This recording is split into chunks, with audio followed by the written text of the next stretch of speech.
E vamos lá. Já vou antecipando aí que eu recebi os trabalhos aí de vocês, né? Para quem mandou hoje, já percebeu aí que eu não respondi, né? Ainda não deu, eu vi que eu já recebi o trabalho, mas eu não deu tempo ainda de eu responder, mas foram poucas pessoas que mandaram hoje aí, de qualquer forma, então a maioria eu creio que eu respondi. Né? Caso tenha alguém aí que mandou sem ser hoje e eu não tenha respondido aí, já me sinaliza aí, porque para a gente evitar problema de voltar e-mail, né? Essas coisas aí. Mas creio que todos realizaram a atividade.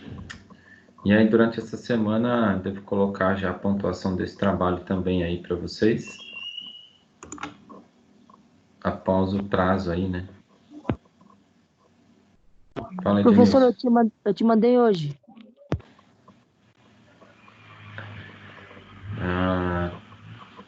Eu acho que eu vi o seu também, Ednilson. Eu lembro que eu vi de alguns aí, mas tudo bem. Professor, o meu também mandei hoje. Eu mandei era umas 5h30, eu acho, porque eu tinha esquecido de mandar. Legal, Mariana. Beleza, obrigado.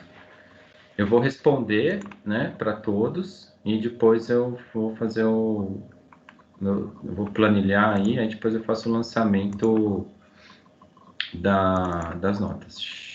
Deixa eu só ver uma coisa aqui. Tem bastante gente aí que mandou aí. Certo? Vamos lá. Deixa eu dar uma olhada aqui nessa última aula nossa. Deixa eu compartilhar aqui a tela com vocês.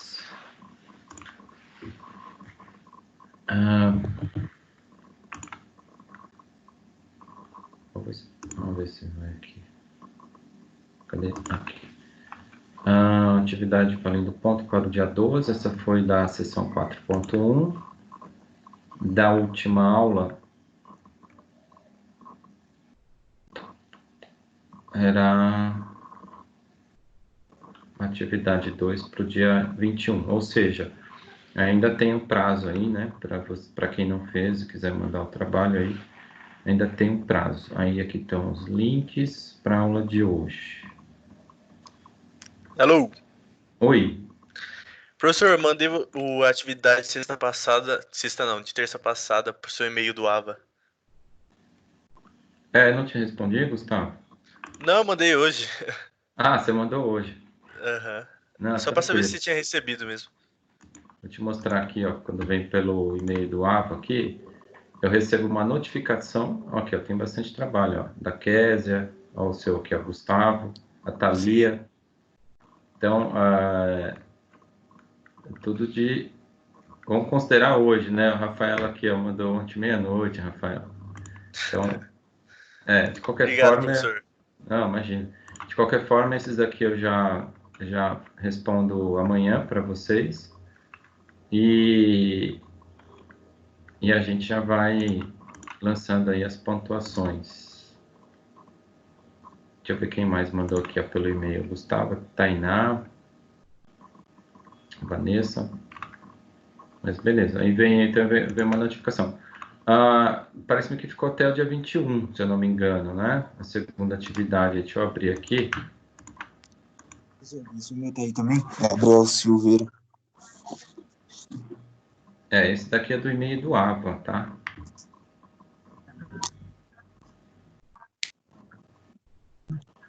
Do AVA?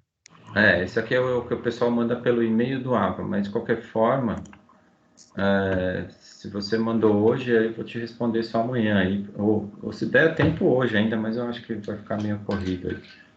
Porque acho que até o dia 21 que a gente tinha dado prazo, né? Quer ver, ó? Vou colocar aqui. Tá bom, tá.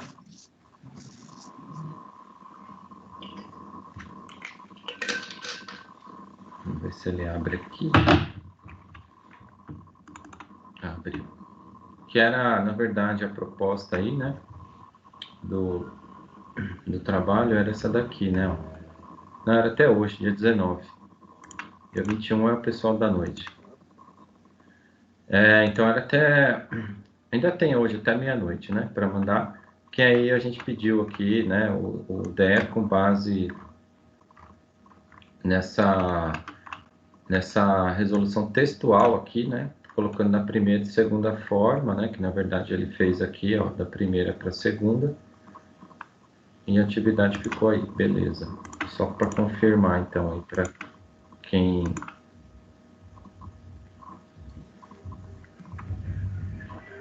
não fez. Ivanete. Deixa eu ver aqui uma coisa. Exibir lista.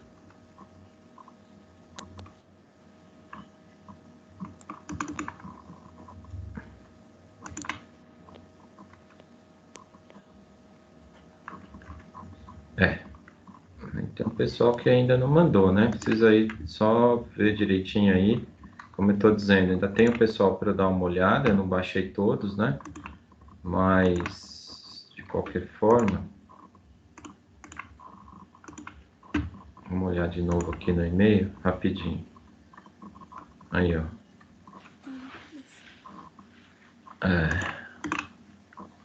Tá ok? Então, para quem chegou agora, eu estava comentando sobre a data aí do trabalho, que a data é hoje. Sua caminha. E ainda dá tempo aí para vocês mandarem, tá? Nem todos eu respondi, mas eu vi que tem gente que não mandou ainda. Tá? Então é importante, me sinaliza aí no final da aula qualquer coisa, ou manda um e-mail, enfim. Mas não deixa de me sinalizar aí, ó. Tem um pessoal que eu vi aí que não mandou. Ok? Então vamos lá. O que nós temos para hoje aí? Hoje é o nosso encontro número... Deixa eu ver aqui. 14. Né? Que na verdade, como eu já comentei com vocês na oportunidade, nós, a princípio, nós temos 16 encontros, né? Vamos colocar assim, dentro do semestre. São 2 unidades aqui, as 2 primeiras, né? Então, essas 2 primeiras aqui para o primeiro bimestre. Então, aqui a gente põe o B1. E aqui o B2, bimestre, desculpa a letra aí, mas...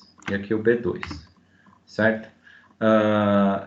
E não necessariamente, né, precisamos seguir cada aula, é uma sessão, não necessariamente, tá? Por conta de que vocês perceberam que aqui não tem 16 encontros, né? Aqui seriam 8 e aqui 8. Então, isso não acontece aí em algumas disciplinas, observando aqui. E no projeto integrado, vocês vão perceber, vou acessar aqui o projeto integrado. No projeto integrado, vocês já vão perceber que é diferente, porque é o professor quem posta, né? Quem coloca ali o conteúdo, etc. Então, não vem formatado. Então, quem formatou, criou aqui esse conteúdo, necessariamente teve que dar uma... são assuntos que, de repente, não dá para expandir para uma outra sessão, né? Cabe numa sessão só. Então, ele acaba sendo extenso durante a aula. Então, a gente estende aquela sessão por mais um dia. E aqui não, aqui vocês já percebem, você já percebe que aqui tem os 16 encontros, ó, tá? O que não acontece em algumas disciplinas que são 3 sessões aí ou encontros, né? Só para deixar claro aí para vocês que... E aqui nós estamos hoje na 14 no projeto também.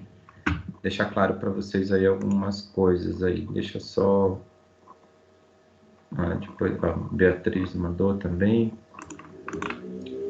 Ok, então vamos lá. Então hoje nós temos aí, então, teoricamente, né, o último item para a gente ver aí do livro, né?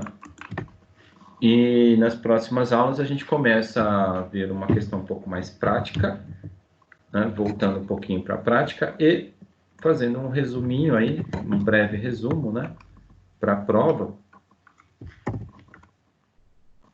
sobre esses assuntos aqui, ó. Então, a gente vai dar uma abordagem. Então, a prova vai ser com base aí na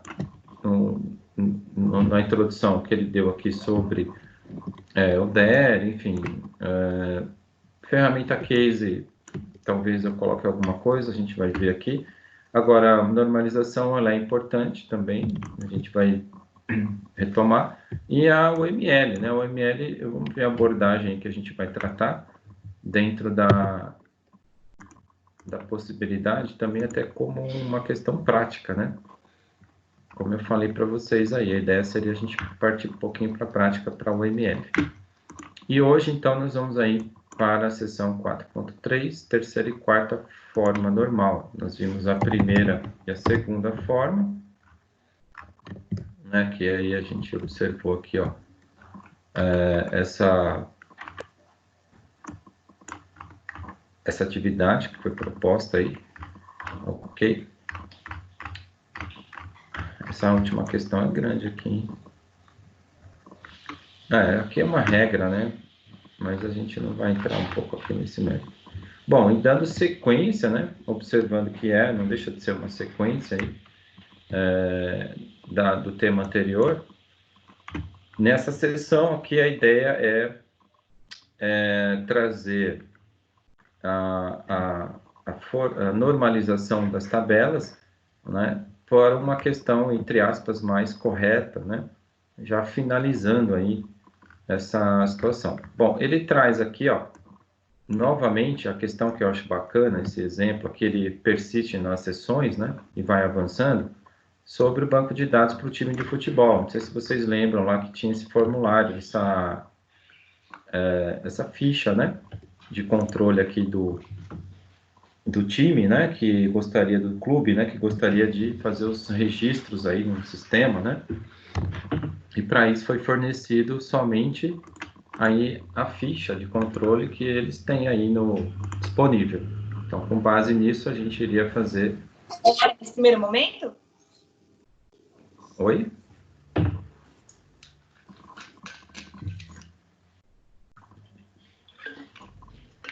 Como é que é a pergunta aí? Acho que não era comigo, hein? Então, nós vemos que para realizar modelagem para esse cliente aí, nós vamos aplicar as 4 formas normais, logicamente, com base na criação do documento, né, partindo do princípio que isso aqui está certo, né? Vamos pensar assim. E a partir daí, o que nós vimos é que toda a questão de escrita, né, dessa questão de normalização, ela vem de forma textual. Tá? Ela ainda não vem apresentando o diagrama, ele vem dessa forma aqui, ó, tá? Perdão. Aqui o nome da tabela, né? E com os seus atributos ou campos, sinalizando, e percebam que já está num formato de escrita voltada para SQL, né? Vamos falar assim, para poder colocar já implantando no banco de dados. Então, essa é a forma textual que ele vem apresentando, que é importante isso, né? Vamos voltar aqui, né? Olha aí, na forma textual. Então, separando cada forma, primeira, segunda, terceira e a quarta. Então, a partir do diagrama, então, que aí na sequência é que você vai utilizar uma ferramenta da sua preferência, né? Que a gente tem aí, e criar o dicionário, né? O dicionário de dados aí, ele é fundamental para essa documentação, que nós vamos tocar um pouco no assunto hoje, retomando o projeto. Hoje nós vamos abordar o projeto com um pouquinho mais de tempo. Significa... deixa eu pôr a bateria aqui. Significa o quê? Oi? O que são as formas normais? Para que... Qual é o conceito delas? Peraí que eu não te ouvi direito, cara. Por favor. Repete aí. Peraí, deu um problema aqui. Peraí. Pronto, vamos lá. Para que serve a forma normal, é isso a pergunta? Qual é o conceito dela? Qual a aplicação dela, diferente do resto que a gente já aprendeu? Veja bem, Jorge, a ideia é que ela pode e deve ser realizada antes da implementação física, ok? É uma questão de você ter a possibilidade de rever todos os aspectos desde o princípio né, uma outra situação. Você pode, a partir da normalização, iniciar a tua modelagem, né, partindo de algumas informações, como é o caso aqui, ó. Então, por onde começar a partir do princípio, né, vamos dizer assim, que eu só tenho uma ficha. Então, é outro método, outra maneira para que você também tenha uma sequência, né, para chegar em via de fato lá no modelo lógico, porque a sequência seria modelo textual, né, você tem a representação do que você está visualizando dessa forma e faz o diagrama, já o modelo lógico, né? Na sequência aí a gente já sabe que vem a questão do modelo físico para implantação. Então, eu diria que é mais um método disponível que torna a questão de documentação já bem mais interessante aí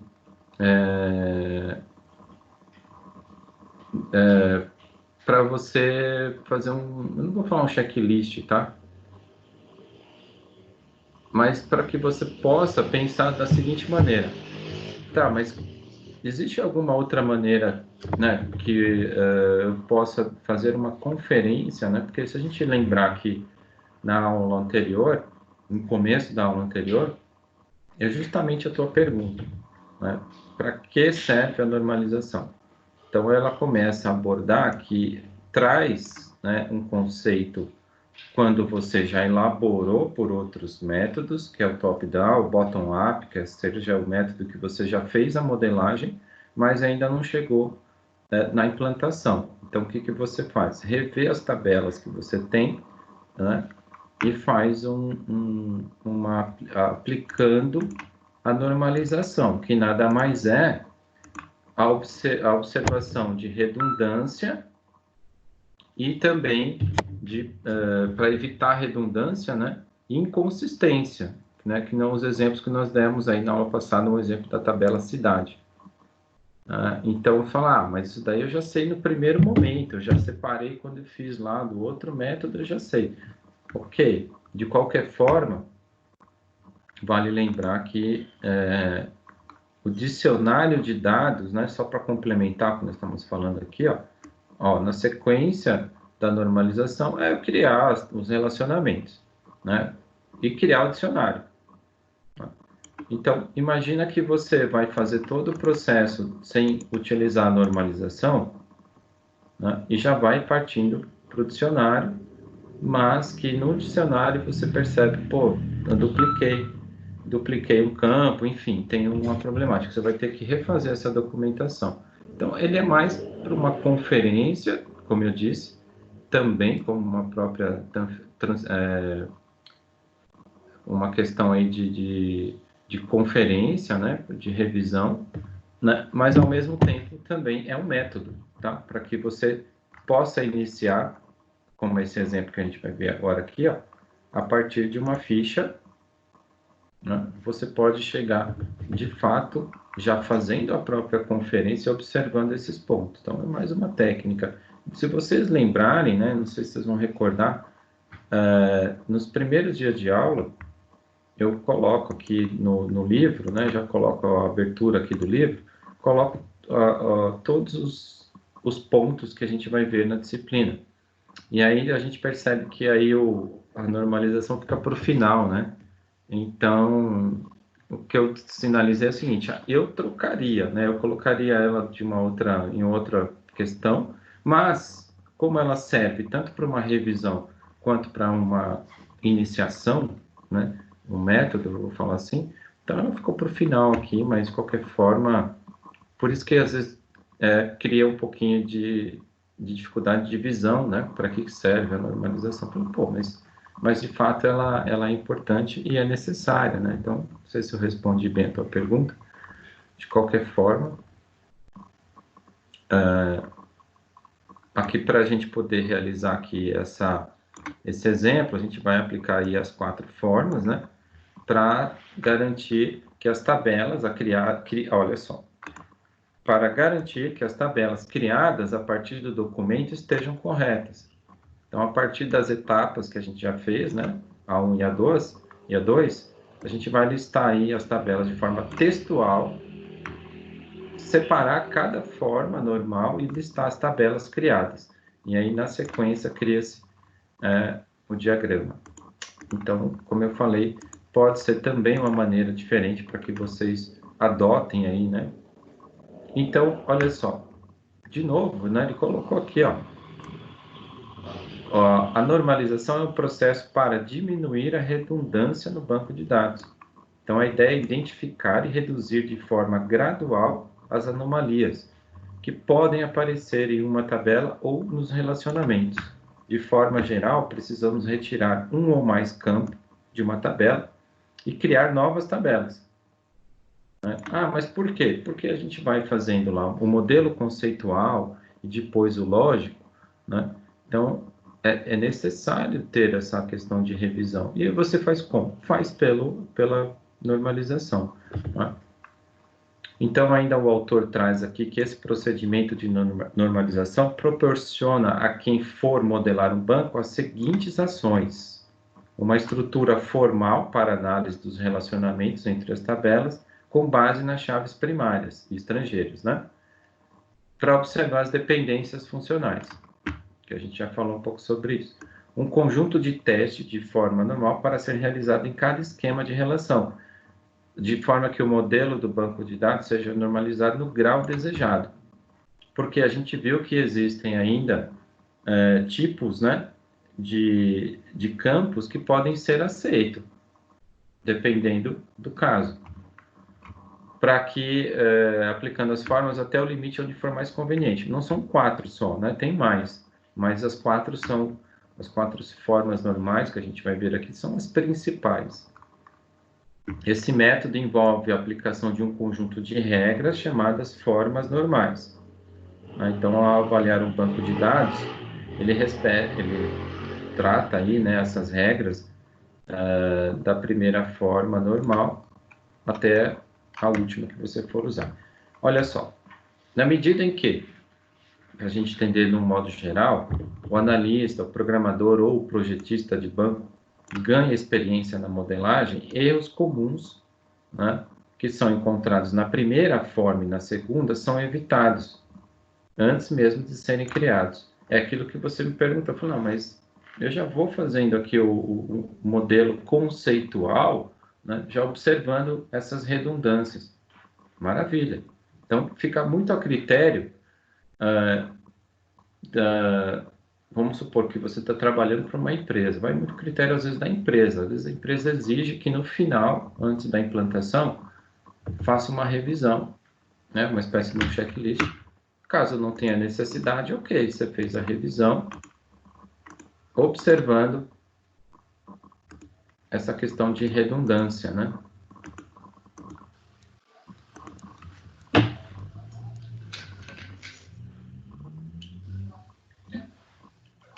E aí, né, eu já citei a tabela cidade, né?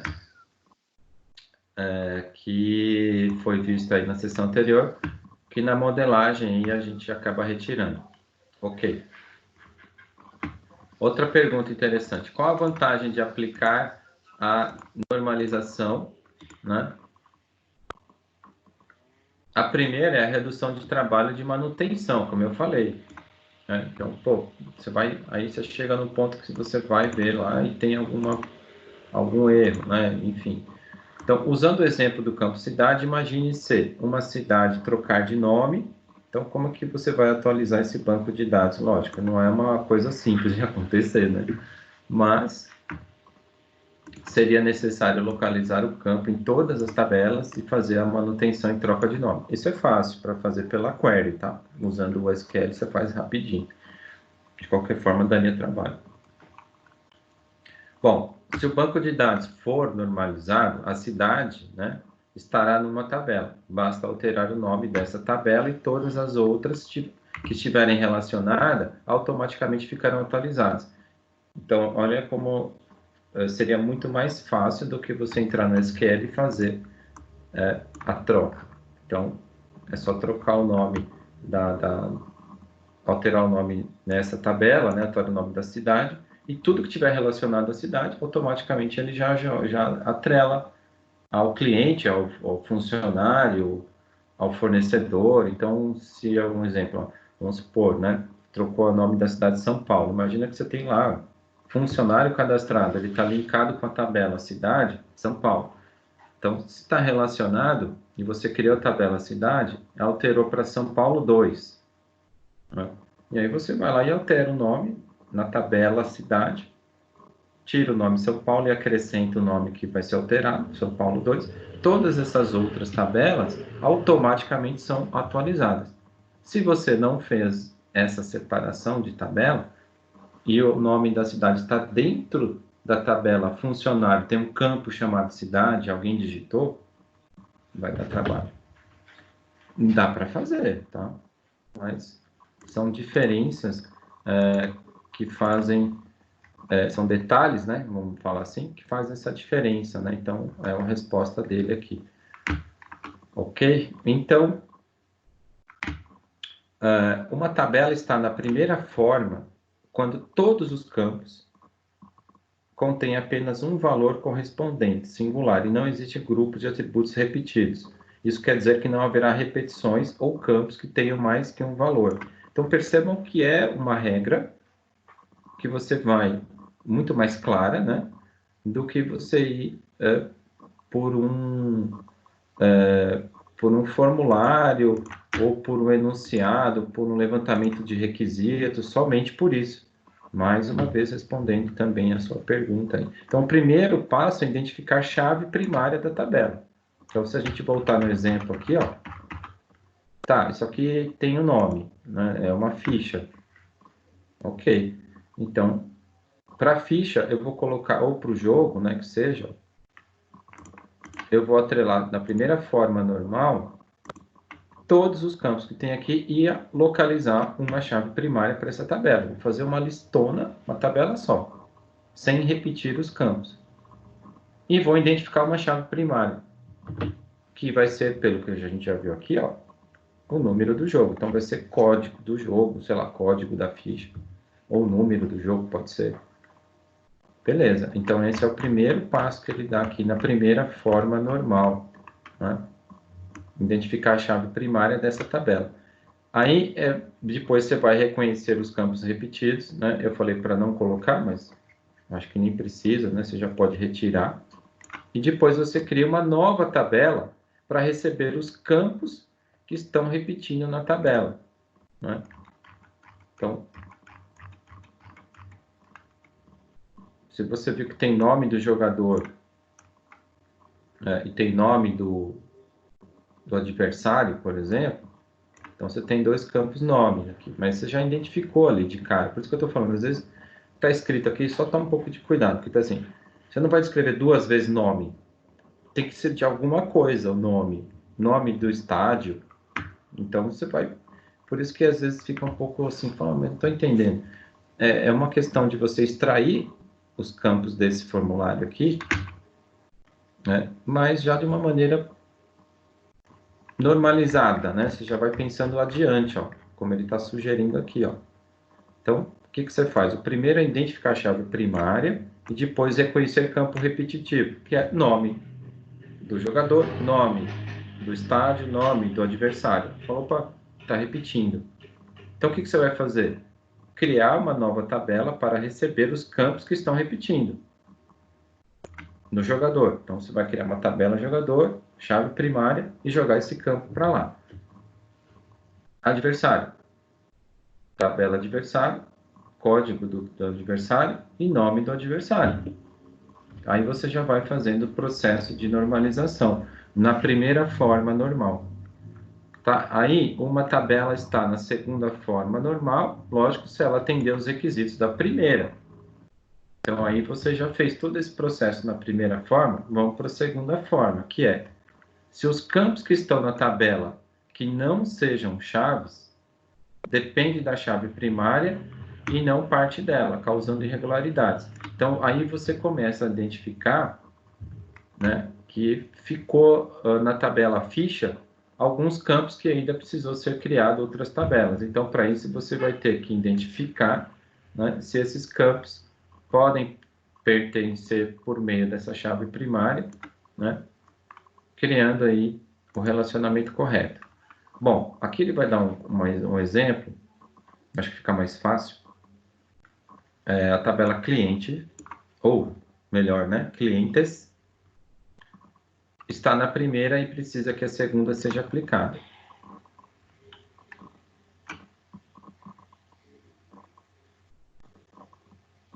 Como é que é? Está na primeira. Ah, tá, então já está na primeira. Então a gente tem aqui, ó, tabela cliente não normalizada, né? Então foi feita a primeira. Então não esqueçam um registro aqui, tá? Ó, esqueçam isso daqui, ó, que são os registros. Olhem somente para os campos e o nome da tabela.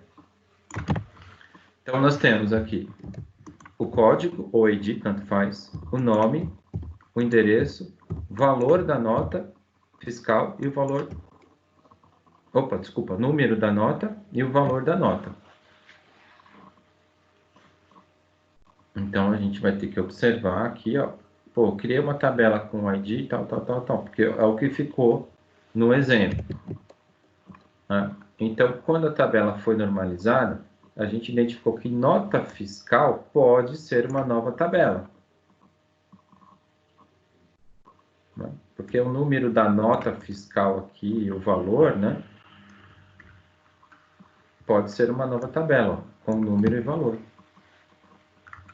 Aqui, ela está fazendo parte da tabela cliente. O ideal seria até aqui, ó. Essa aqui é uma tabela e aqui outra tabela. Deixa eu botar aqui, ó.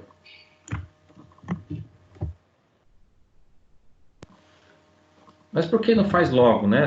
Mas não tem que fazer passo a passo, é mais garantido, né? Então, mas você já fez sabendo que está errado? Não, é porque você vai fazendo num processo, numa regra, é muito mais, como é que se diz, garantido que você chegue no final da sua normalização. Posso terminar na segunda forma? Pode. E não precisa fazer a terceira? Pode acontecer.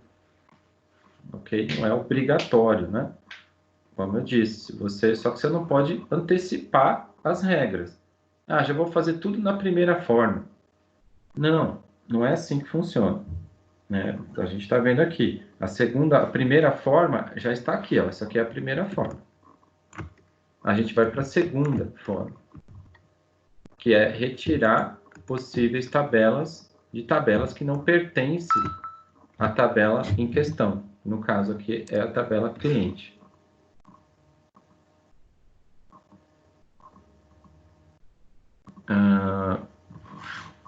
Ok, então vamos lá. Foi criada a tabela nota fiscal, retirou da tabela cliente, são duas tabelas agora, aí sim.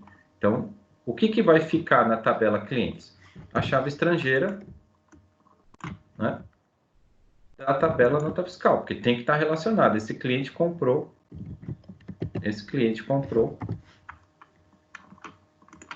né, ou esse número de nota fiscal está atrelado a esse cliente, que tem esse endereço, que tem esse nome. Então, seguindo aqui, né, a gente vê que a tabela,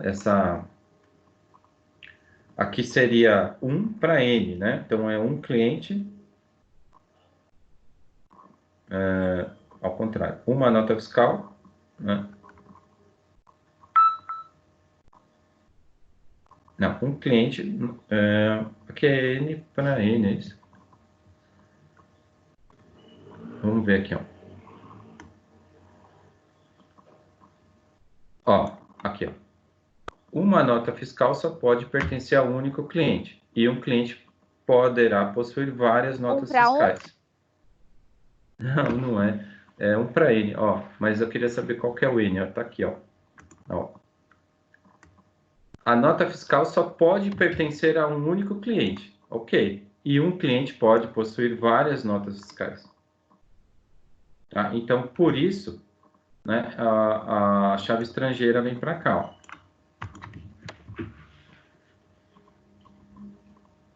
Um para N.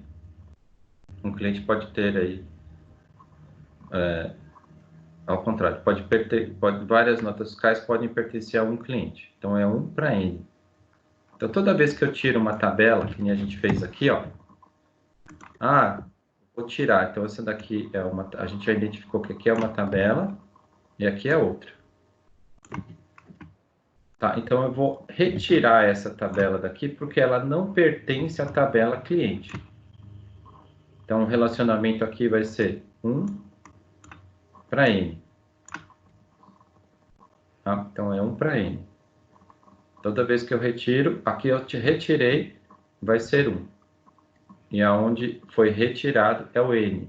Significa que o campo da chave primária da tabela que eu retirei, ela vai incorporar aqui como chave estrangeira. Tá aqui, ó. Chave estrangeira.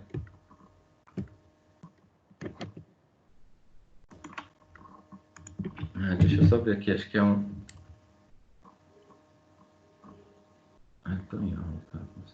Deixa eu só ver aqui.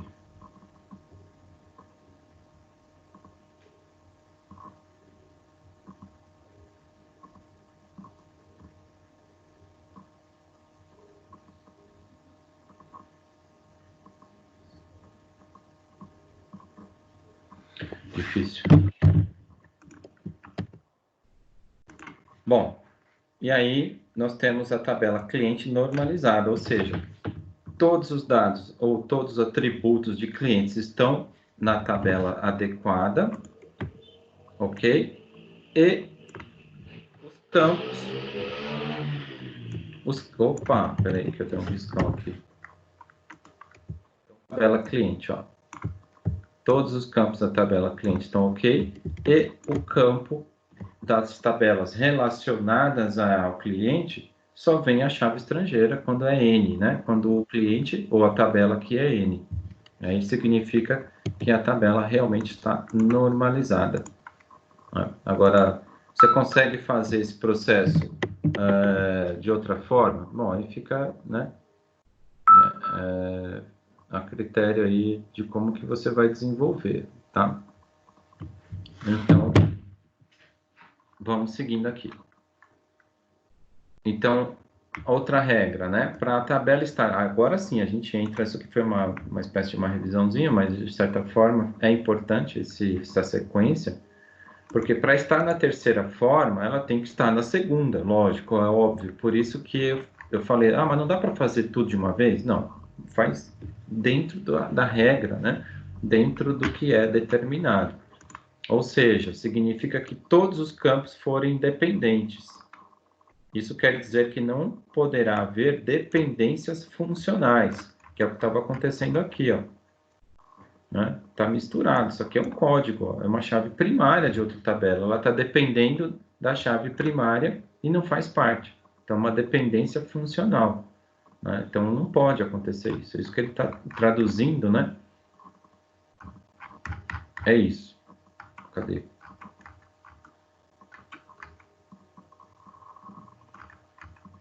Eu me perdi aqui. Aqui, ok, aqui. Vou voltar. Morreu, o bichinho morreu. Então, desde que não tenha, né, dependências funcionais, ou seja, é chave primária com chave primária dentro de uma única tabela. Não pode acontecer isso. Então, significa que você já fez a segunda forma normal, você já eliminou de todas as tabelas e pôs as chaves estrangeiras que seriam as adequadas né, todos os outros campos que não podem pertencer àquela ou depender daquela chave primária, né? Então, os campos da tabela precisam depender unicamente da chave primária da tabela. Então, funcionário, código do funcionário, aí vem o nome, depende de lá.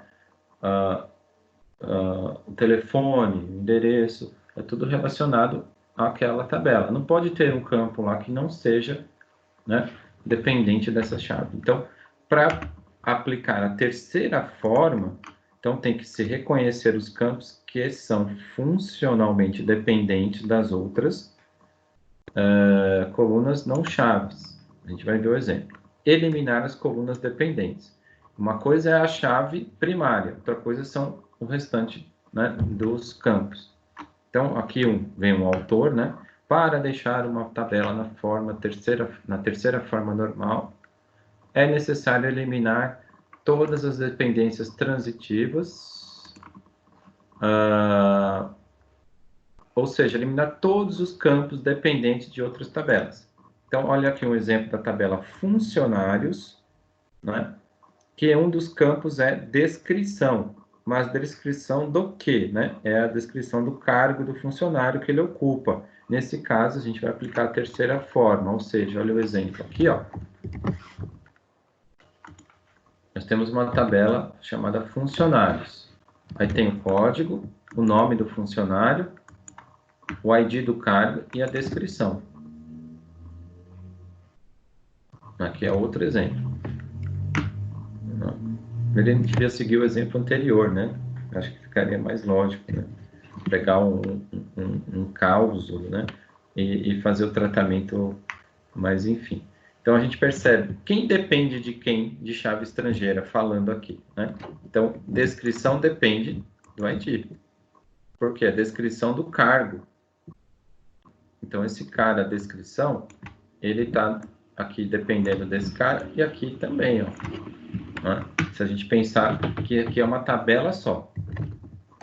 Então, olha só, uma dependência funcional transitiva ocorre quando o valor de uma coluna, que é o atributo, é dependente de outra que não compõe a chave primária, está dependendo do código de funcionário.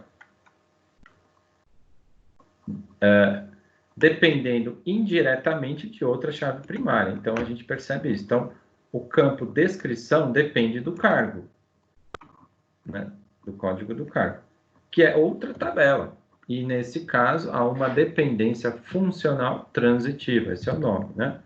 Então, para aplicar a terceira forma nessa tabela, a gente retira o campo descrição, afinal, né, ele não pertence aí. E faz a aplicação demonstrando como que ela ficaria aqui. Então, é se eliminar o campo descrição e ficar somente com o código. Ok. Parece que é repetido, né? Então, bom, mas isso já fiz na segunda forma, né? Mas ainda pode ocorrer. Então, a tabela cargo agora possui a sua descrição. Ela não pode estar aqui, ó, como campo que foi criado na tabela funcionário. Então, percebe que é um checkzinho, um checklistzinho que você acaba fazendo, que dá muito certo, né? Você fala, pô, ficou ainda alguma coisa pendente, mas você não pode esquecer o seguinte, né? Ah, professor, mas eu não entendi, porque aqui, ó, tá ID cargo, ok. Na terceira, aqui é a segunda forma. Então, vamos retomar aqui, ó. Tabela não normalizada.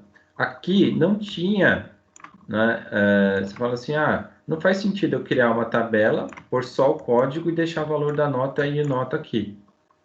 Né? Não faz sentido mesmo, eu tenho que fazer o quê? Criar outra tabela aqui e deixar só o número. Mas nesse caso, aqui ele ainda ficou como se fosse o campo valor da nota. Então, você não acabou não fazendo a segunda forma, né? Então, o exemplo que ele está trazendo da terceira forma é muito parecido com o anterior. Tem lá o código e uma descrição. Então, tinha aqui o valor, código da nota e o valor. Se a gente observar que a tabela funcionária que ele está propondo, que está na segunda forma. né? E ele vai para a terceira fazendo o mesmo processo. Ele criou uma terceira ou uma segunda tabela, né? E deixou só o ID aqui, ó. Isso pode acontecer. Então, eu acredito que muitas das aplicações, como eu costumo falar, isso aqui é só a questão teórica, né? Para a gente poder conhecer. Né? Na prática, pode ser que seja um pouco diferente. Vai depender muito, como eu falei, de alguns modelos que são adotados. Então, você entra numa empresa e fala, o processo de criação é assim.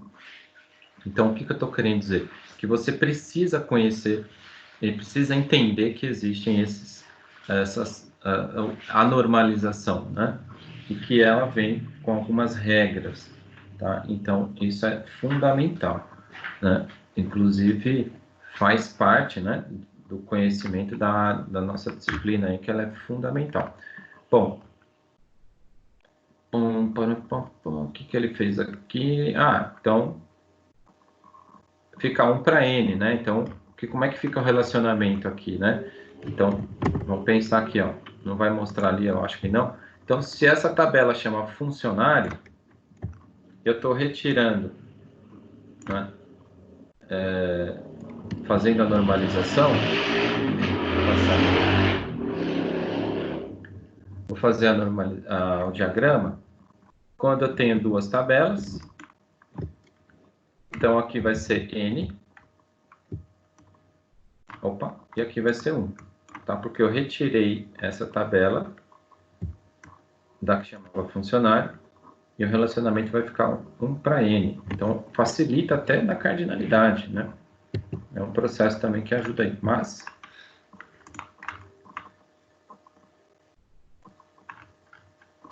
aí ele vem trazendo uma outra proposta, né? Da forma textual. Ou seja, ele traz uma tabela chamada ordem de compra. Então, imagina que você tem lá, né, uma tabela. O que tem ordem de compra? Tem valor unitário, valor total, data da ordem, código do produto, quantidade. Então, E qual é a chave primária? Então, é o código da ordem, ou ID, né? Vamos falar assim. Então, para aplicar a terceira forma, qual campo não deveria estar nessa tabela? Aí é a forma textual, então a gente sai daquele modelo de diagrama, né? Um dos campos é resultado de um cálculo. Consegue identificar qual é o campo? Aí, peraí, deixa eu só ver quem está aqui. Aí eu faço a pergunta para vocês, ó. Você consegue identificar aqui, ó. Consegue identificar qual é esse campo que é resultado de um cálculo? Sim, né? Fácil, né? Não tem segredo aí que a gente viu que o valor total, ela vai multiplicar o valor unitário pela quantidade. Certo? Então, percebemos aqui que essa tabela precisa ser normalizada. Ela veio de um processo, ela foi criada a chave primária para essa tabela, ok? E agora a gente está percebendo que há necessidade de normalizar. Então, para realizar essa normalização na quarta forma, né, é necessário que a terceira, lógico, esteja finalizada. Então, a tabela na quarta forma, né, o que ela traz como regra? Né? Se não existir dependência multivalorada. Mas o que é isso? Né? Dependência multivalorada é quando as informações inseridas na tabela podem ficar se repetindo, produzindo redundância. Para evitar esse tipo de problema, aí tem que dividir a tabela, criar uma nova, evitando assim esse tipo de dependência. Aí ele traz um autor, né? Então, de acordo com o Navatio Rames, em uma tabela da quarta forma, além de estar na terceira, todo campo precisa ser atômico.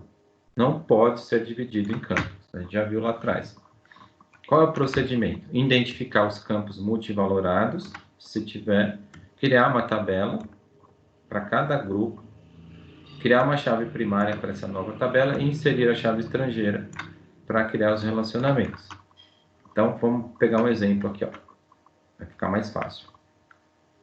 Para uma empresa é necessário armazenar as informações sobre os dependentes de todos os seus funcionários. Então, esse armazenamento é por causa do imposto de renda, plano de saúde, etc. Então, precisa cadastrar os dependentes. Então, a tabela funcionário tem dois campos, dependente e parentesco, que ele está sinalizando aqui, ó. Foi criado, né? Sei lá, foi. Então, é um campo multivalorado.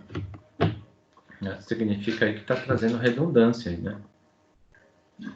Imagina que alguém trabalha nessa empresa e casou com uma funcionária da mesma empresa e tiveram filhos. Ou que os dois foram contratados, sei lá, e os dois, né, logicamente tem, vamos supor, né, tem filhos. Então, como que fica quando eu for cadastrar a Jane, o filho dela, né, tá aqui, ó, filho, chama Luciene. Aí o marido dela vai ser outro cadastro e vai ter o mesmo nome e também escrito filho. Então, na tabela funcionário, está sobrando, né, essa informação. Eu vou ter vários, né, valores, né, vamos falar assim, dentro da mesma tabela, está repetindo. Então, o processo aí é utilizar aí, ó, como aqui já é o que eu expliquei, né? Funcionário tiver 5 filhos, por exemplo, né? Olha só, como um funcionário, caso o funcionário tenha mais de um filho, como será o cadastro? Vamos cadastrar o funcionário 2 vezes? Tem outra coisa que eu nem lembrei aqui, né? Mas e se tiver mais de um dependente? Então, onde você vai inserir essa informação? Não tem possibilidade, né? Então, é a de se pensar também quando a gente tem a identificação de uma situação dessa. E se o funcionário tiver 5 filhos? E por aí vai. Então, a redundância, né, além da inconsistência, vai aparecer com certeza. Então, para resolver, a gente vai dividir a tabela, né, funcionário, em tabelas, 2 tabelas, funcionários e dependentes.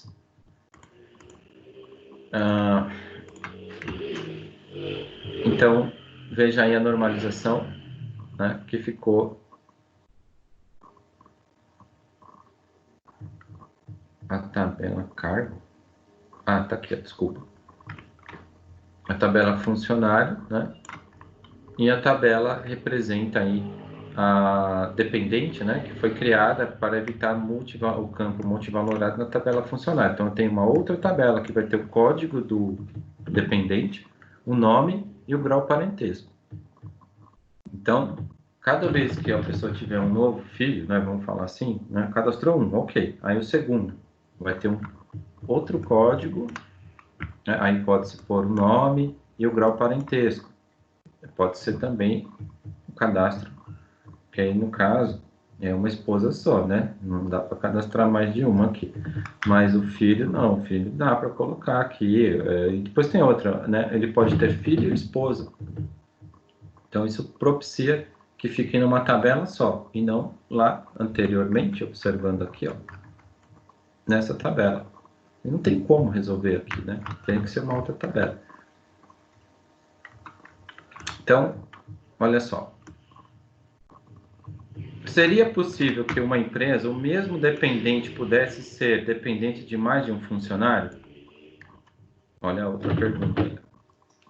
Seria possível que aqui, ó, essa Luciene, ela pode ser dependente de mais de um funcionário? Olha aí. E o funcionário pode ter mais de um dependente? Então, as respostas aí todas são afirmativas. Uma sugestão aí é criar mais uma tabela para relacionar os funcionários que possam ter mais de um dependente, né? Os dependentes são relacionados com mais de um funcionário, gerando assim o quê? N para N. Então, olha como é que ficaria aí, ó. Ele já vai direto para o diagrama. Eu acho engraçado algumas coisas aqui. Em vez dele manter esse processo aqui, né? Acho que ficaria mais claro. Mas, enfim, ele traz o DER. Então, tem aqui, ó, funcionário, dependente.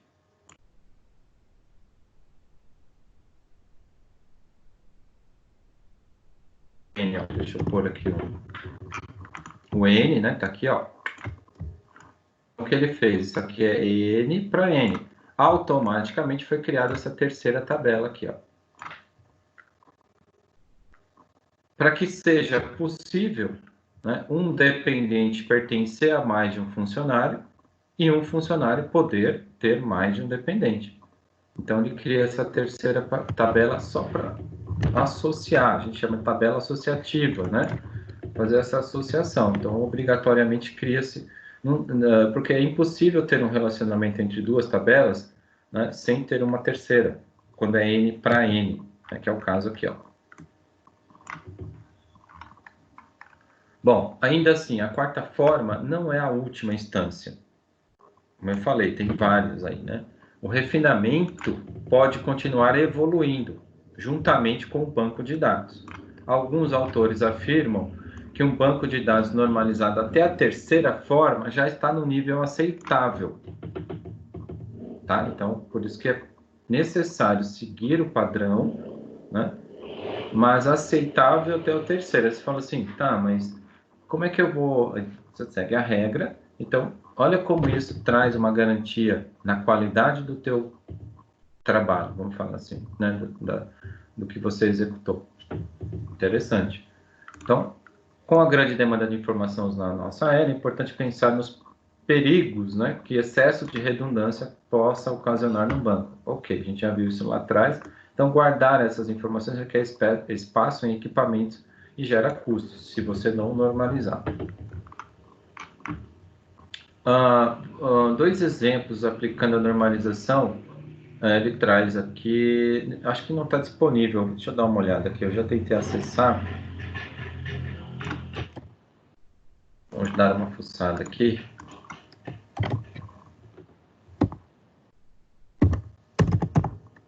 Vamos ver se está disponível aqui. Não está disponível, eu já tentei acessar.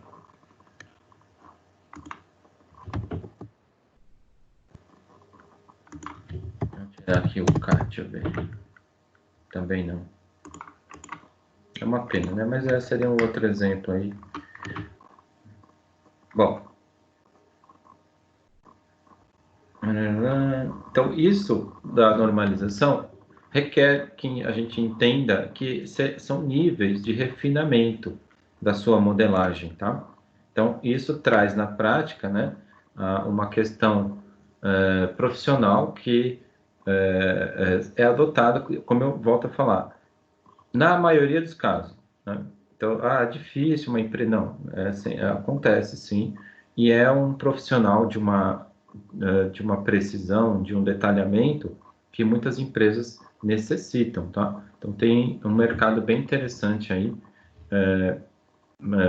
para se pensar em banco de dados aí na modelagem, né? Então, ele vai trazer aqui para finalizar uma proposta, vamos ver aqui, lembrando que ele traz nessas questões de modelagem, primeiro na forma textual, olha aqui, ó, o documento lá do clube de futebol, então ele escreveu quais são os campos, ó, todos os campos ele tirou da fichinha lá e relacionou.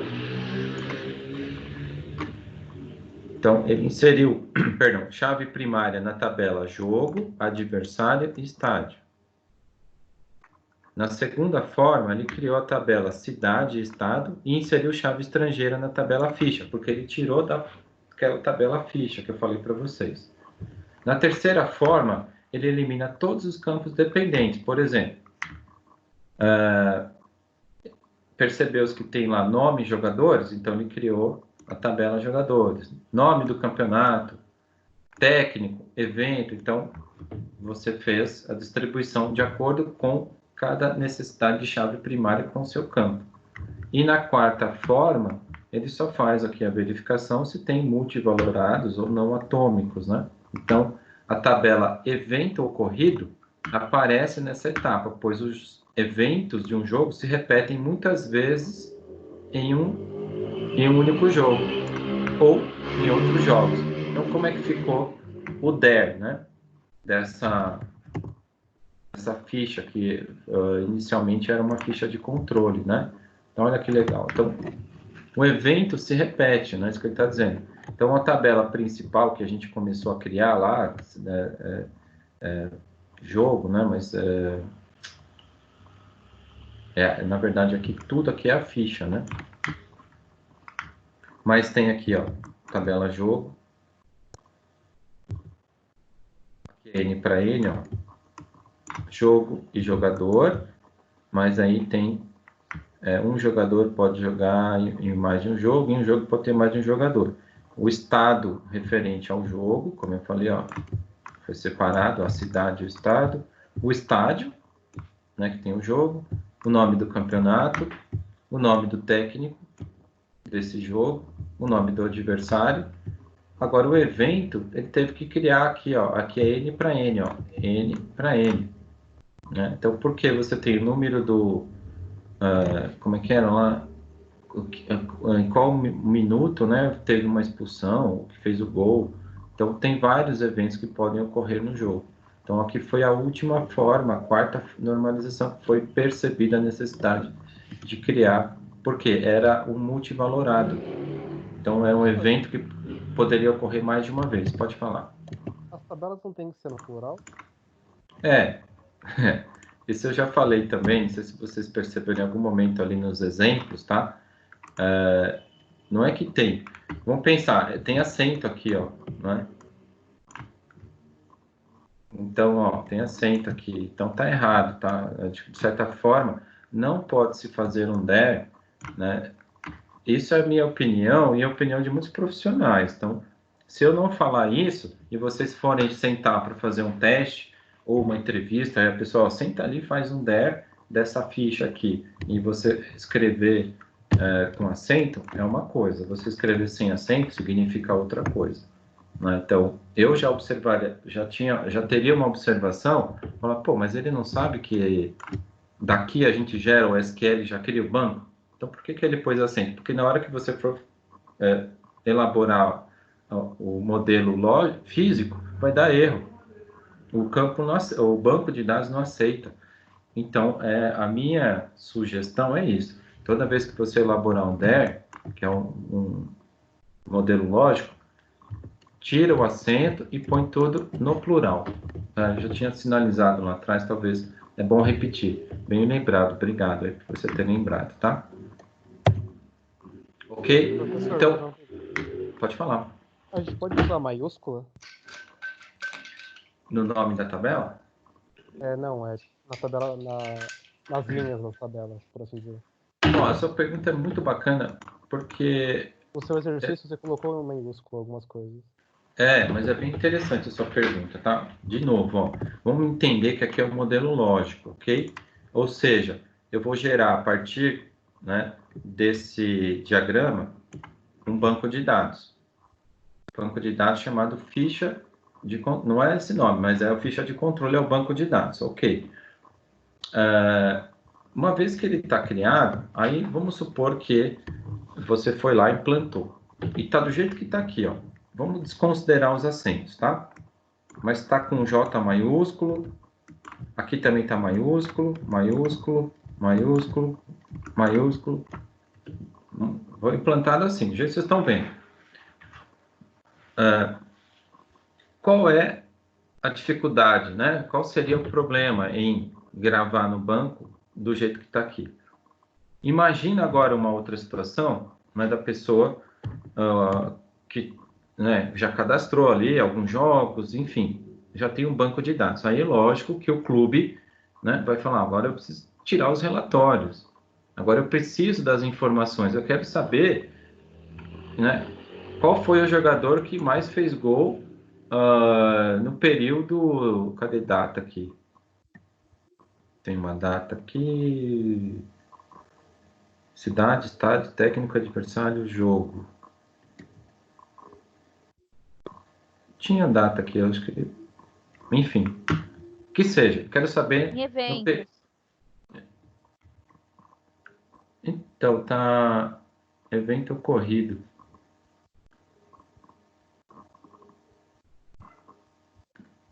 Não achei, não. Bom, vamos lá. De qualquer forma, aí vai precisar ter essa informação, né?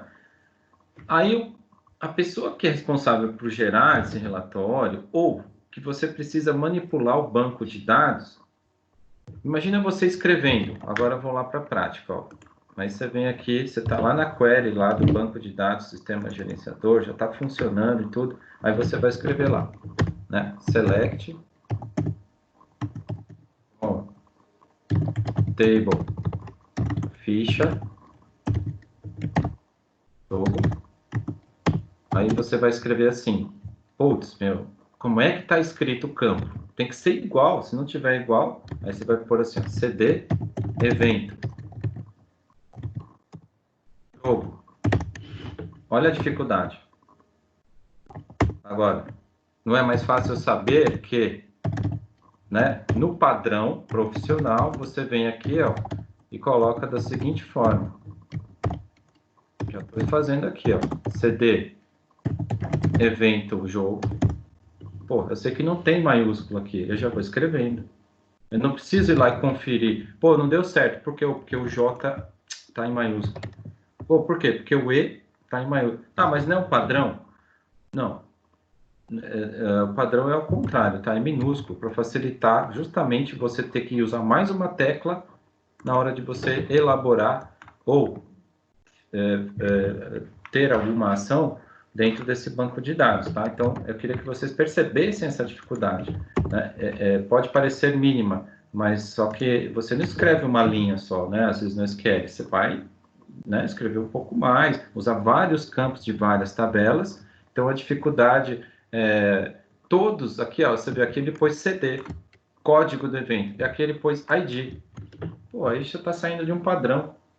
Ou é código, ou é o ID de identificador, né? Na forma Se não, profissional, eles usam mais código ou ID? código. É comum você encontrar ID, porque houve uma migração, tá? Agora a gente está percebendo que as empresas estão chegando mais próximo de uma tendência, né? Porque é o seguinte, ó, quando você usa CD ou usa código, né? Você está entendendo que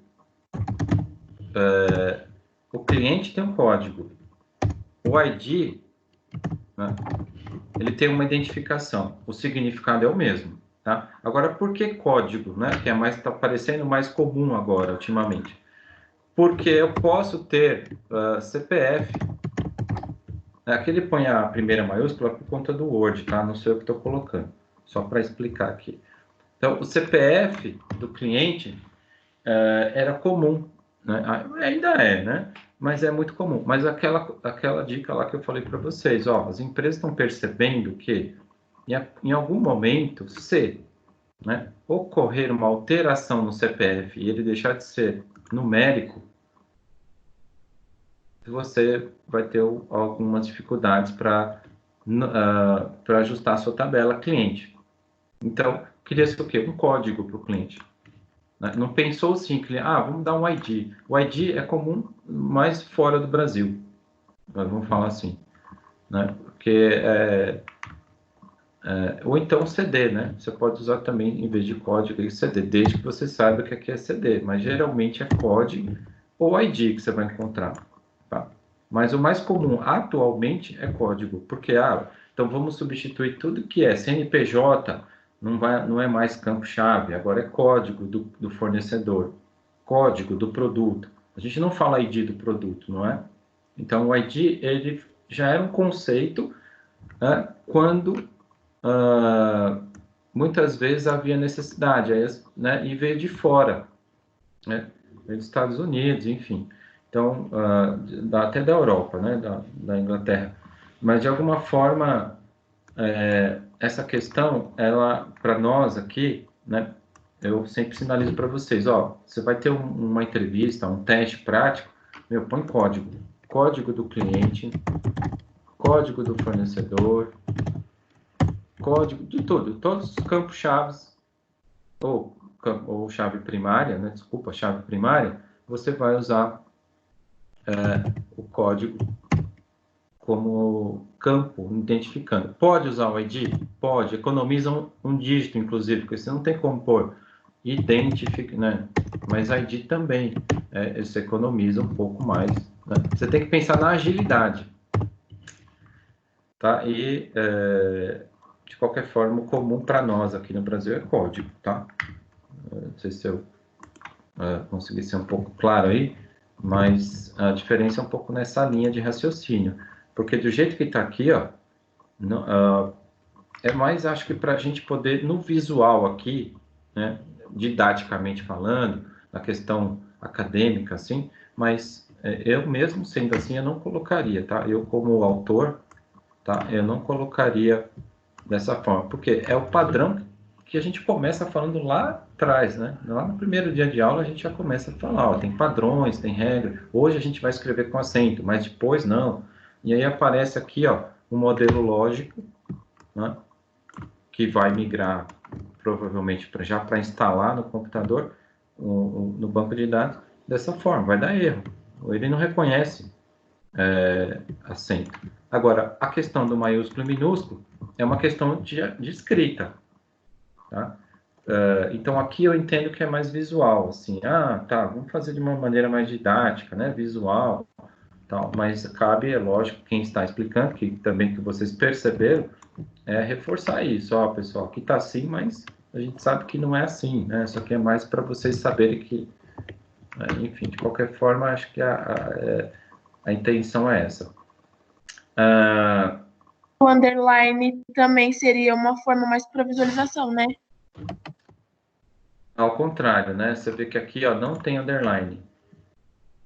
Uma pergunta também muito boa, porque eu não tinha Sim, mas percebido. você tem que colocar, tipo, CD, underline, cidade. Não faz diferença, tá? Não vai fazer diferença, tá? Se você vier aqui, se você tiver que escrever code CLI, é comum também, tá? Não usar underline, tá? Bem comum. Mas tem que tomar cuidado aí. Vai depender um pouco da prática que foi adotada, às vezes, porque ficam, por exemplo, em banco, né, peguei essa questão mais em banco, tem banco que eu trabalhei que tinha código CLI com underline. Tinha outros que não usavam underline. Mesma tabela. Né? Mesma tabela que eu quero dizer o seguinte: em um banco tinha uma tabela clientes, usava underline. Em outro banco usava a tabela clientes, mas eles não usavam o underline. Facilita mais. Né? Então, é isso que eu estou falando. Então, como isso, às vezes, assim, são práticas, né? São práticas profissionais, é igual qualquer profissão, né? O advogado, ou até o professor, né? Tem prática profissional que não tem formação, né? Que vai te trazer aquilo. É um engajamento que você vai observando e que você vai entendendo o porquê. Pô, o que você quer escrever? Code, underline, CLI, ou você quer escrever code CLI? Você já sabe que é código do cliente. Eu prefiro escrever code CLI, nome CLI. Aí eu não preciso ficar dando underline, né? Estou economizando aqui. Quanto menos eu puder pensar que faz sentido entender, sua pergunta também é bem propícia aí para a gente poder abordar essa questão de escrita aí, bem legal. Tanto que aqui ela não utiliza, a autora não utiliza underline, né? Mas deixa eu ver anteriormente aqui, ó.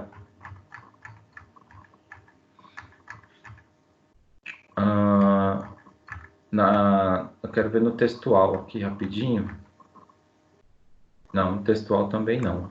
Olha como facilita, né? Agora, valor unitário, ó, que ela colocou. Né? Lógico que aqui ainda é visual, tá? É uma questão... Mas depende muito. Mas, de qualquer forma, vocês é que vão adotar a prática aí de vocês. Como sugestão, fica a dica para que vocês... Deixa eu ver a hora, que eu nem vi a hora aqui. Para que vocês percebam a diferença, tá? É uma questão de escrita e também de quem vai poder depois atuar com isso. Se ele já sacou que quem desenvolveu não fez underline, ele não vai se preocupar com underline.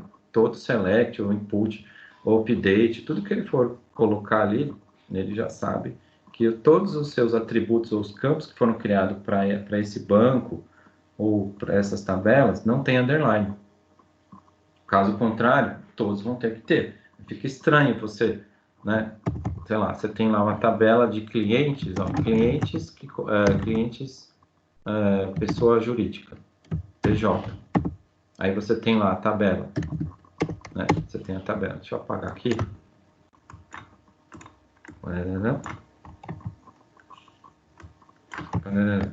Então, você tem aqui tabela, cliente pessoa jurídica, né? E você tem clientes pessoa física. Só para a gente entender aqui uma coisa. Bom, esse campo aqui, né? Essa tabela vai ter lá nome. Nome do cliente. Ok. Então, vou usar aqui campo. Como que eu vou escrever, né? Se eu escrever assim, nome, que é nome, underline, CLI, e ainda quero sinalizar que é PJ, né? Que é a tabela PJ que foi criada, uma tabela à parte, um exemplo que eu estou dando. PJ, ok. Beleza. Só que na mesma empresa, na mesma situação, no mesmo banco de dados, eu tenho o cliente pessoa física. Aí eu venho aqui e coloco assim, ó, não CLI PF. Você está saindo de um padrão, né? Você não está seguindo esse padrão. Aí você fala, pô, aí alguém não sabe o que está querendo fazer, né? A pessoa não pensou uniformemente. Isso cabe também na normalização até, né? Não falou ali, né? Mas cabe também essa revisão, porque vai ser um problema. Né? Então, ou você faz isso, ou você faz isso.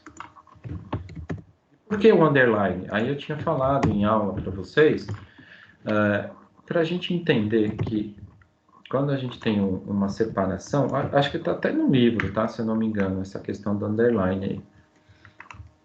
Aqui é o atributo e aqui é a tabela. Então, esse atributo dessa tabela. Agora, se eu deixar junto, né? Vamos pensar de outra forma agora, tá? Por isso que cada um adota um critério. Você pode me dizer o nome da tabela e o nome do campo aqui? Não fica mais difícil? Dependendo do nome que você vai associar, só você vai saber. Aí é que entra o dicionário de dados. E aí é que entra a dificuldade de a pessoa, pô, hoje eu começo a trabalhar na empresa, ok. Aí você olha assim e fala, meu, o que é não CLI-PF? Você está deduzindo que é o nome do cliente pessoa física, mas você tem que ter certeza. Só tem um jeito, você pegar o documento escrito e pegar o dicionário de dados e falar, pô, isso aqui é nome do cliente pessoa física, realmente. Senão você pode cometer um erro gravíssimo. Né? Isso porque está fácil aqui, mas não é sempre fácil assim, né? Então, é por isso que eu falo, ó, é mais fácil a gente escrever, ok, mas tem que se pensar, né, em situações e situações, né? Então, eu posso ter uma situação que se eu não tiver essa separação aqui, eu vou complicar a vida de muita gente aí, ou até mesmo do próprio banco. Então, as maneiras, né, de se fazer, como eu falei, eu prefiro sem underline, né? Porque quando você está no mercado, né, de trabalho, atuando muito nessa área, ajuda na escrita, mas pode complicar para quem vai começar. Então, putz, vou ter que sacar, né? Mas é aí que está o diferencial. Já estou explicando para vocês. Fala, pô, se o cara não usa underline, eu vou ter que deduzir que ele está utilizando como padrão 3 letras e o restante é a tabela. E aí você vai ter que fazer essa conferência no documento, no dicionário de dados. Vou falar um pouco hoje na aula do projeto integrado. Um pouquinho, eu vou falar um pouquinho. Pode fazer? Pode, mas fica a critério de vocês. Fala, não, então eu acho que é legal, eu sempre vou colocar underline. Pô, bacana, facilita para meio mundo. Não, mas eu não vou pôr porque é mais prático na escrita. Vai facilitar para outro meio mundo. Então é muito complexo, depende muito de onde você chegou, né, com o teu conhecimento para começar a trabalhar. Então você vai identificar isso facilmente. Agora, se você, né, tem a liberdade, né, para criar isso, aí fica também a sua dica aí. Você fala, não, peraí. E depois tem outra, né? Você não vai escrever o nome do campo, né? Ah, eu prefiro fazer assim, porque aí não tem erro. Puxa, aí você tá indo contra, né? Eu diria. Porque aí você está partindo de um princípio. Primeiro, tem que ler, né? Nome, cliente, pessoa física. Parece que esse negócio do Instagram lá, não sei. Então você tem que entender que aqui tem uma divisão. Então põe underline, mas vai ficar estranho, esse nome comprido aqui não vai atender, né, alguns critérios. Então, provavelmente, numa prova, num teste de qualificação, você vai ser provavelmente questionado, né? Agora, a ideia é que você tenha o mínimo, né, de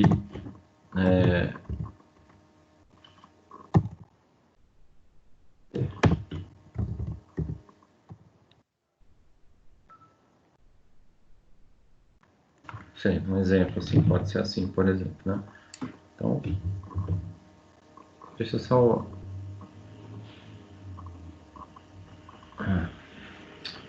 Ok, então a ideia é que a gente tenha, lógico, dentro dos parâmetros, volto a falar que é uma questão didática, tá?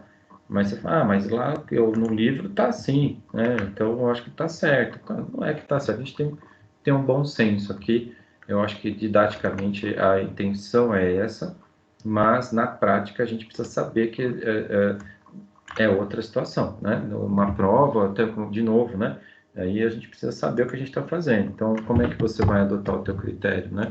Uma melhor identificação visual, separando o que é o que, né? De cada tabela e campo, né? Talvez seja mais ideal, né? Eu, particularmente aí, depende muito, gente, depende muito. O que vocês vão encontrar, geralmente, aqui são... deixa eu ver se tem alguns exemplos na internet aqui. Sei lá, vou pegar aqui exemplos de código no SQL. Vou tentar fazer uma leitura. Professor, nem sempre quem faz o banco de dados é quem vai fazer as consultas, né? Por isso que eu tô falando, você facilita a vida ou prejudica a vida de outra pessoa, justamente por isso, né? Porque não é você, às vezes, que desenvolveu, que fez, que vai ser o cara que vai consultar. E aí, como é que faz? Então, tem que ter uma relação ou um entendimento, né, nessa questão aqui. Deixa eu pegar aqui um exemplo. Vamos ver se tem fácil aqui.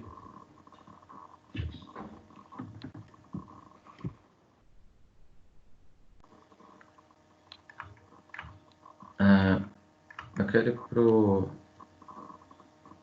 aqui ele também, aqui é questão didática, mas percebe o seguinte, ele está inserindo aqui na tabela planta, né, os campos e colocando os valores. Ó. Então, o primeiro registro vai ser um tomate, né,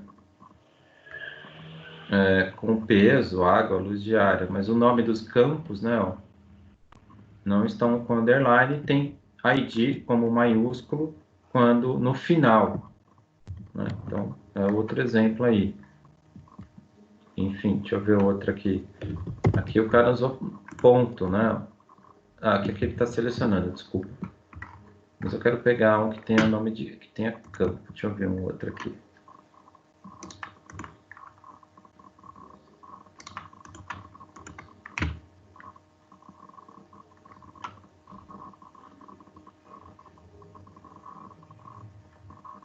O que eles estão aqui usando? Cálculo, select name. Aqui está em inglês também. Não vai resolver. Tabela aqui está com os nomes dos campos em inglês. Vou ver se tem mais um aqui rapidinho. Olha aqui, ó. Então ele pegou aqui. Você que vai dar o nome, né? Aí ele sugere o underline, ó, tá? Um exemplo. Olha aqui, ó. Aqui já criando os campos, ó. Tabela produtos, né? Ele pôs o ID, não código, tranquilo. Só que ele pôs nome, abreviou quantidade, abreviou dentro da nossa língua, né? Enfim. Mas olha só, ele criou, em vez de ID, ele pôs código do fornecedor, ó. É isso que eu chamo a atenção. Às vezes, tem uma inconsistência, né? Fica meio estranho. E aí depois maiúsculo, código aqui também, ó, a letra tá maiúscula. Tem coisas que não tem necessidade, tá? A gente fica bonitinho, mas, faz uma diferença para alguém, como ele falou agora aí, que vai usar isso como para selecionar, para trabalhar no banco de dados. Meu, pesa muito, né? Então, deixa eu ver outro aqui.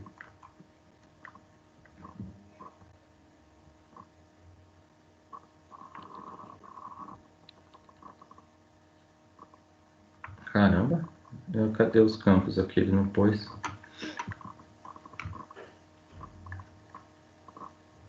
É, o mesmo conceito aqui, ele está usando aqui, ó.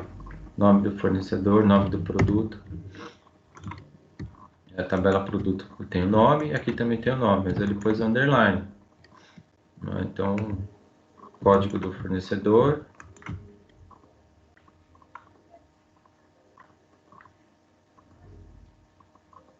Aqui é a chave estrangeira, né?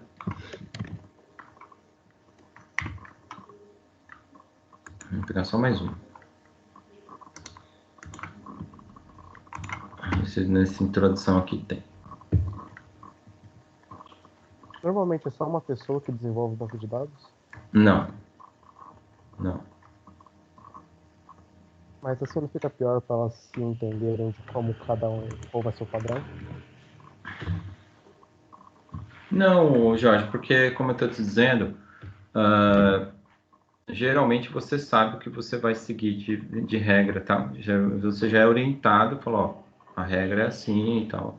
Então você não pode chegar assim do teu jeito e fazer do teu jeito, né? Tem que ter existe ou melhor ainda, né? Se ninguém falar isso para você, que é difícil, que alguém vai falar, você sinalizar. Pô, mas tem algum padrão para escrita e tal?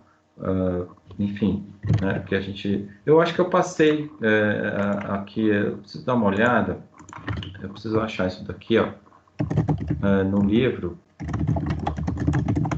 sobre o porquê de algumas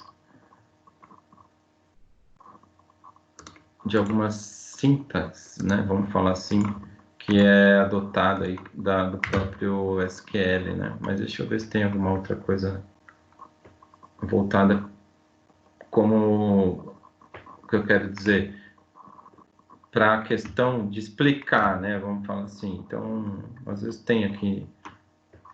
Deixa eu só ver se tem uma simples aqui, ó, um documento. Senão eu disponibilizo para vocês. Importante é saber que não tem distinção, né? Você pode pôr maiúsculo ou minúsculo, não pode ter acento, mas isso daí, né? Até aí tudo bem. Deixa eu ver se tem alguma outra coisa aqui. Na hora do select, na hora de você utilizar o banco, é que realmente vai fazer a diferença, mas deixa eu ver aqui. Não tem algo aqui, ó. Constantes, que é a semântica que a gente pode pensar aqui. Difícil de achar alguma coisa aqui, mas tem em algum material eu tenho aí, que eu acho que é legal para vocês complementar, né?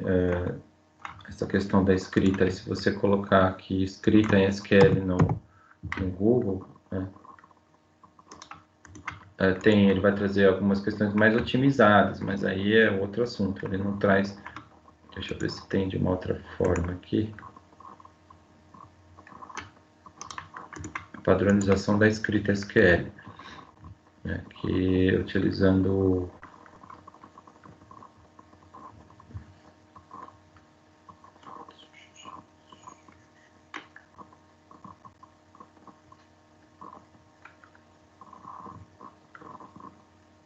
é isso que eu estou falando para vocês. Vocês vão perceber que traz dificuldade para quem está atuando no banco de dados, DBA lá, o que seja, né, ou para quem vai trabalhar com SQL ou outro sistema, SAS, por exemplo, que é muito próximo do SQL, né, vai percebendo a dificuldade. Então, acho que fundamentar e criar uma padronização aí, eu acho que é mais uma questão, né, como a gente está vendo aqui, né, conversando, enfim, como material deve ter sim. Eu queria achar um material bem, uma vez que né? Às vezes você pensa assim, o desenvolvimento da interface para esse banco, ela não vai ser feita em português, né? Então, você já está trazendo uma mentalidade para o inglês. Por isso que é ID, né? Por isso que às vezes, e próprio SQL, né? Você vai estar utilizando algumas questões voltadas aí. Então, o padrão para o Brasil é diferente, né? Para o padrão de qualquer outra língua. Então, por quê? Por mais que client, né? Em inglês seja cliente, é CLI, tudo bem.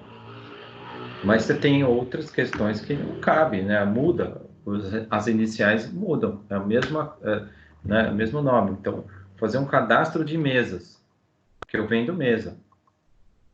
Em inglês é table. Como é que eu não posso, só porque estou pensando no inglês, né? A minha tabela chama table. Olha que complicado que vai ser isso dentro de um banco de dados que não é em português, né? Vamos falar assim, ou que algumas questões. Então, select table, fica redundante, aparece, né? E pode ser até que ele não aceite, né? Não sei. Então, são questões que a gente precisa saber separar um pouco quando a gente tem. Então, como é português, né? Na nossa língua, então, essas denominações que eu estou sugerindo, né, é uma questão aí de ter um bom senso. Mas eu vou ver se eu localizo um documento que provavelmente eu tenho isso daí e trago para complementar, né, para a gente finalizar. Deixa eu só ver como é que está a finalização aqui do nosso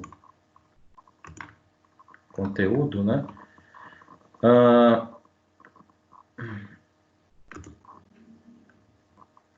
Aí é o trabalho do projeto integrado, que é onde a gente vai entrar agora, aí depois do nosso intervalo, né, que ele sugere aqui, né, que seja feita o DER, né, dessa tabela aí, e criar o dicionário de dados, né, e finalizando o projeto integrado de vocês. Aí a situação problema, para a gente ver aqui, deixa eu ver se ele vai finalizar também, né, não sei se vocês lembram dessa ficha de controle, né, vocês vão lembrar porque foi a atividade de vocês, né. Então, qual que era a proposta, né, fazer um DER aqui, né, normalizando. Então, a resolução, vamos ver aqui.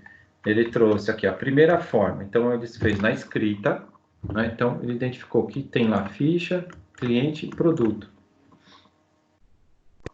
Né? E deixou, e foi extraindo de uma tabela única, chamada ficha. Era uma tabela única, aí ele criou cliente e produto. Uma chave primária para cada um, e os campos ali que permitem. Tá, aí, só que cidade, estado, ó, ele deixou aqui ainda. Aí que está a pergunta, mas por que já não fez aqui na primeira, né? Essa questão que eu também me pergunto, tá? Algumas vezes. Mas vamos deixar, né? Eu vou tirar aí. Pô, se você já identificou que cidade, estado é uma nova tabela, então se identificou que cliente também era, por que já não tirou cidade, estado? Não, vou deixar para a segunda forma. Então faz a segunda forma, né? Aplica a segunda forma e cria só cidade, estado, né? Ou, cidade. Então, você vai ter lá ficha, cidade, estado e cliente e produto. Beleza. Aí você vai para a terceira forma. Aí você vai ver os campos que estão redundantes ali, que, por exemplo, a tabela produto pode retirar o campo preço total. Olha aqui, ó, produto tem descrição, preço unitário, quantidade e preço total. Opa, vai ficar redundante ali, eu posso utilizar de outra maneira. Então, na terceira forma, você vai criar, retirando o preço total, porque ele pode ser calculado a partir da quantidade do produto unitário do produto. Então, ele vai usar, no relacionamento, ele calcula sozinho. É uma ideia. Mas a gente viu que isso pode ser considerado um erro. Se eu alterar o valor do produto mês que vem, vai alterar o valor total da nota. Então, o que a gente faz? Toma uma decisão. Não vamos, então, fazer retirar o preço total. Deixa o preço total na tabela produto. A gente viu isso daí na aula passada. Quarta forma. Então, você vai ver se não tem nenhuma repetição, né, multivalorado aí, e que não pode ser dividido, não atômico. Então, o campo endereço, ó, pode ser inserido numa tabela, detalhando os campos que serão amenizados. Então, ele tira lá do endereço, né, e joga para cidade. Deixa eu ver o endereço, como é que estava aqui.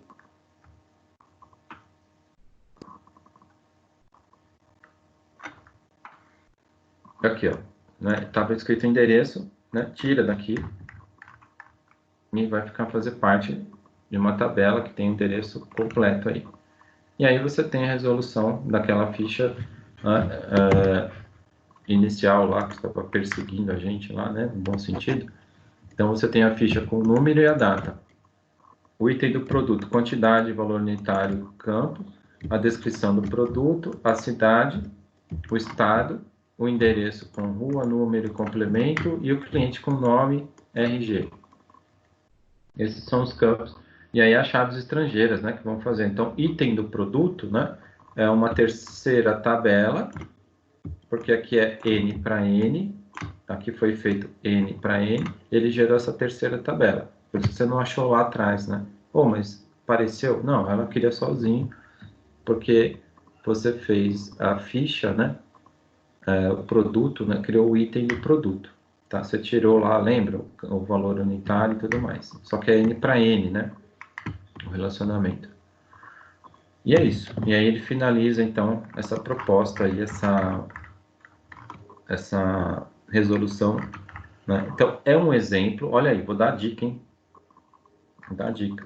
Só que está faltando aqui é o dicionário de dados para esse caso. Tá, mas desde o momento que ele apresentou a ficha aqui, ó, que foi a atividade de vocês, elaborar esse cara, né? Partindo do princípio que você já tinha essa resolução pronta, que é o projeto integrado de vocês. A gente vai falar então depois e vai usar esse exemplo aqui e outros fatores aí para vocês terem consciência aí disso. Bom, Nossa prova tá pronta? a prova já está pronta. Tá tranquilo. A gente vai falar também sobre a prova. Mas aí tem um ponto que eu, antes da gente sair aqui, eu queria comentar com vocês. Deixa eu só fazer um negócio aqui rapidinho, que é importante. Beleza. Feito. Hoje é dia 19. Não sei se vai ter, né, um feriado a semana que vem. Eu não sei se vai pegar terça-feira.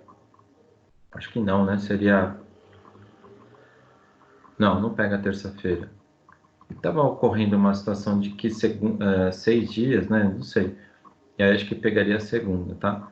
Então, acredito que a próxima terça a gente tem aula normal. Então, tranquilo. Acho que não vai ter problema. Bom, então vamos fazer o seguinte, ó, 20 para as 9. A gente interrompe a aula de modelagem. Eu libero o pessoal de sistemas. Caso tenha alguma questão, vocês podem ficar à vontade para falar aqui. Eu não vou deixar que vocês não comentem nada. Tinha alguma dúvida, pode falar agora. Mas aí eu libero o pessoal de sistemas. A gente vai para o projeto integrado, que é outra... Deixa eu ver aqui, ó. Deixa eu ver como é que está aqui. A gente vai... Por que eu iria fazer isso daí, né? Porque nós temos praticamente quase um mês, até o final do mês de junho, vamos pensar assim, o período de prova, né?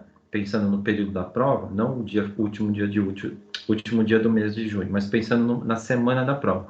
Então, essa semana da prova é o momento que vocês deverão ter aí para me entregar a parte final, né, o conjunto todo do projeto integrado. Então, hoje, eu preciso que a gente tenha um pouco mais de tempo para o projeto integrado nessa aula especificamente. Né? Então, eu não vou fazer isso, por exemplo, a semana que vem. Né? E aí, então, hoje eu quero trabalhar o projeto integrado para que fique bem alinhado, para que vocês não tenham dúvidas e se vai estar fácil. Então, nesse período, vocês podem, se quiserem, me mandar para poder observar se tem alguma alteração ou não. Então, hoje é importante a gente ter aí uma hora, eu diria, ou um pouquinho menos, mais próximo disso, do projeto integrado aí. Então, por isso que cabe aí hoje, né? Eu já me programei para isso, para que a gente possa ter esse período aí. Então, como a gente tem um intervalo, a gente sairia daqui dessa sala e entraria na outra sala a partir das 9, 9h05, aí que já está dando mais 5 minutos, né? Para a gente ir para a aula do projeto integrado. Combinado? Alguém quer falar alguma coisa?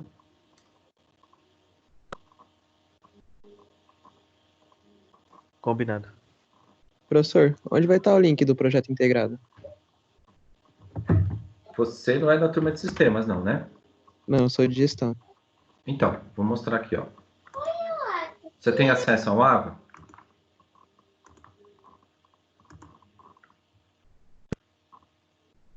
Tem acesso ao AVA? Ô, professor, Pode falar. quem é de sistema já pode sair já? Pode. Já estou liberando aí Pode? vocês. Só hoje, tá? Semana que vem a gente estende um pouco mais, tá? Ah, ok.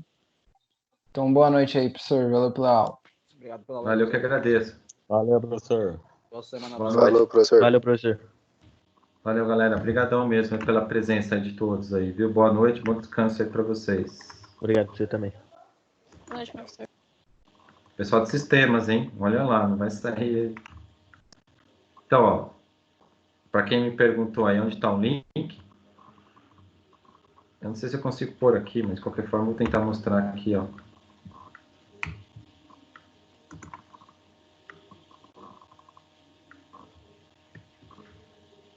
Vamos, internet. Tem. No encontro 1, tem aqui, ó, link para a aula, aqui 1.7, na verdade, mas é o mesmo link, tá? E também tem no nosso encontro de hoje, que é o 14. Hoje, o nosso encontro no projeto integrado é o 14.